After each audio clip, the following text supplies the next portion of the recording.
नमस्कार दोस्तों, एक बार फिर से आपका स्वागत है। मांग जो टॉपिक था उसके बारे में हम चर्चा करेंगे, उसके बारे में समझेंगे कि किस प्रकार से मांग की परिभाषा होती है और मांग मात्रा और मांग में डिफरेंस क्या है, अंतर क्या है, उसके बारे में हम जानेंगे।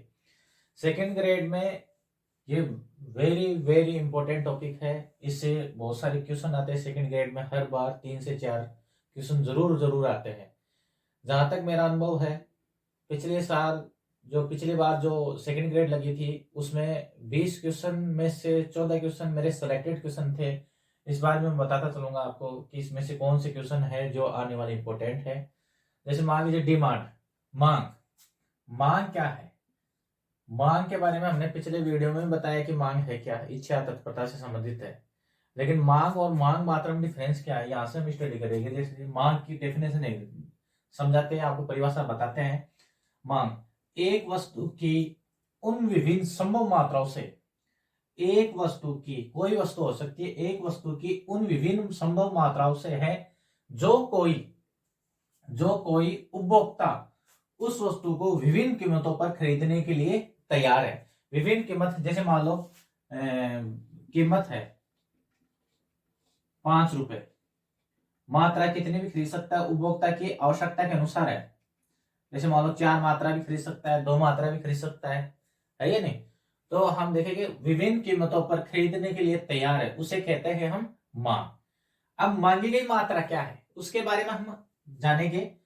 उस विशेष मात्रा से है जो वस्तु की एक विशिष्ट कीमत पर खरीदी जाती है। यानी कि एक विशेष मात्रा से है जो वस्तु की एक विशिष्ट कीमत पर खरीदी जाती है। जैसे मान लीजिए 5 रुपए की वस्तु है और हमने विशिष्ट मात्रा कर ली 4, ठीक है। अब इसमें जो ये विशिष्ट हो गया, एक निश्चित हो गया, तो ये क्या हो गया, मांगी गई मात्रा से संबंधित हो गया। जैसे मान लीजिए हम यहाँ पे 5 कीमत में 5 वस्तु भी मात्रा 5 वस्तु की मात्रा 5 भी खरीद सकते हैं, 6 भी खरीद सकते हैं, 10 भी खरीद सकते हैं, है या नहीं? ठीक है। अब हम यह तो जान लिए है मांग किसे कहते हैं, यानी कि जो वस्तु की कीमतों पर खरीदने के लिए तैयार है। जैसे संभव मात्राओं से, विभिन्न संभव मात्रा हो सकती है और वस्तु की विभिन्न कीमतों पर खरीदने के लिए तैयार है। जैसे मान लो कीमत 5 है, 6 भी हो सकती है, 4 भी हो सकती है। सस्ती हो जाएगी तो हम अपनी जो मात्रा है वो घटा सकते हैं और बढ़ा सकते हैं। अब हम जानेंगे मांग की अनुसूची, मांग अनुसूची। प्रोफेसर सैमुअल्सन क्या कहते हैं? प्रोफेसर सैमुअल्सन के अनुसार वह तालिका जिसमें कीमत तथा खरीदी की मात्रा, देखो ध्यान से देखिए वह तालिका जिसमें कीमत तथा खरीदी की मात्रा के संबंध को प्रकट करता है उसे मांग अनुसूची कहते हैं। यानी जो कीमत और वस्तु की जो खरीदी की मात्रा है उसको संबंध को प्रकट करता है, उसे मांग अनुसूची कहते हैं। अब मांग अनुसूची दो होती है, इसकी अवधारणा दो होती है। मांग अनुसूची की अवधारणा दो होती है। पहली है व्यक्तिगत मांग अनुसूची, दूसरी है बाजार मांग अनुसूची। व्यक्तिगत मांग अनुसूची से मतलब है, जैसे मान लो विशेष मेरी कोई वस्तु है, पेन मैं खरीद रहा हूं और पेन पे जैसे मान लो बहुत सारी मात्रा खरीद सकता हूँ, 1 खरीद सकता हूँ, 2 खरीद सकता हूँ, तो वस्तु की कीमत के ऊपर डिपेंड होता है। जैसे मेरी इच्छा होगी उतना खरीदूंगा मैं, तो ये तो व्यक्तिगत मांग अनुसूची होगी। और बाजार मांग अनुसूची यानी कि मान लो वस्तु की कीमत है, देखिए एक व्यक्ति एक पेन खरीदेगा, दूसरे व्यक्ति हो सकता है 2 खरीदे, तीसरे व्यक्ति हो सकता है 3 खरीदे, है नहीं? तो वो क्या हो गया, बाजार मांग अनुसूची। यानी कि बाजार में एक वस्तु की कीमत हो गई, उस वस्तु को खरीदने वाले अनेक व्यक्ति हो सकते हैं। जैसे मान लो व्यक्तिगत मांग अनुसूची किसे कहते हैं? जैसे मान लो इधर हमने ले लिया पीएक्स कीमत, जैसे मान लो कीमत है 10 रुपए और मात्रा है क्यू एक्स, यानी क्वांटिटी ऑफ एक्स गुड्स है, कोई एक्स वस्तु है उसकी मात्रा है। जैसे मान लो 10 रुपए में 2 वस्तु है, 10 रुपए में हमने 2 खरीदी। फिर मान लीजिए 8 में से 4, यानी कि 8 वस्तु की कीमत घट के 8 हो गई तो 4 खरीद रहे।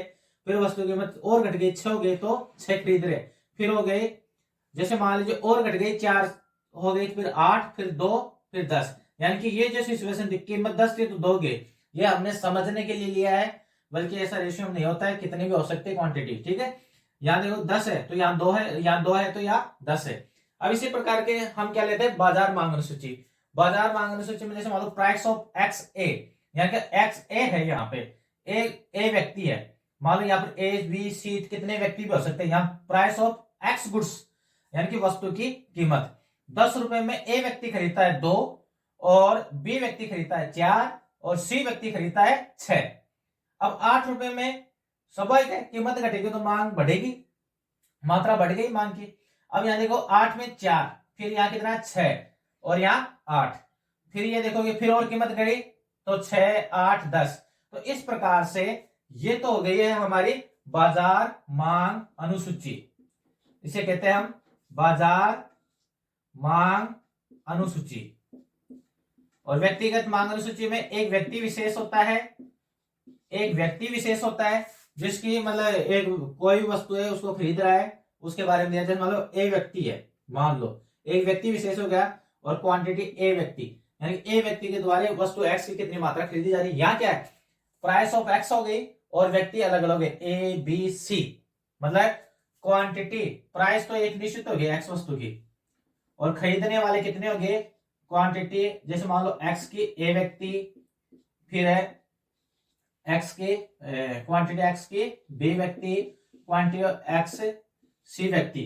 जैसे मान लो 10 रुपए में कितनी मात्रा खरीद रहा है, ए व्यक्ति तो 2, और बी व्यक्ति 4, और सी व्यक्ति 6।